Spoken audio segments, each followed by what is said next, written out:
Right now, we're happy to be joined, we're fingers crossed, by U.S. Representative for the 4th District of Maryland, Glenn Ivey, to learn more about the priorities. Congressman, thank you so much for joining us. Thanks for having me. I appreciate it. Look, before we get to the business on the Hill, we do want to start 2 miles east, RFK Stadium. You're hearing the news about the stadium deal. You, of course, represent Prince George's County, where the stadium sits right now, Northwest Stadium. What was your initial reaction to this deal with the team from your perspective? Well, I'd love to have the Commanders stay out here. We've had 30 years of tough seasons, and, we finally get the quarterback that we needed to, elevate us to the top.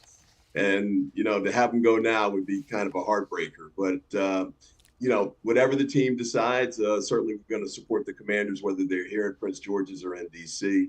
We'd love to have them stay here so we can redevelop around a new stadium. But if they go, I know the Harris team has made commitments to redevelop that area, and we're looking forward to major redevelopment one way or the other that makes it a thriving economic zone for Prince George's County. That was my next question, the future for Prince George's County, if the team does, in fact, seal this deal. What are you hoping for? Yeah, I mean, we don't want it to look like RFK and that parking lot has looked for the past 30 plus years over there in Washington, D.C. Nobody wants that. And I think the Harris team has made a commitment to Governor Moore and really to the people of Maryland to make sure that they're going to continue to own that land and redevelop it in a way that's going to make all of us proud and help lift the value of that land so the Harris team benefits, and also so the people of Prince George's County and Maryland benefit as well. A lot on your plate in Congress. Before we move on, do you think Congress could get involved in the fight over the stadium, or what's your thought on that?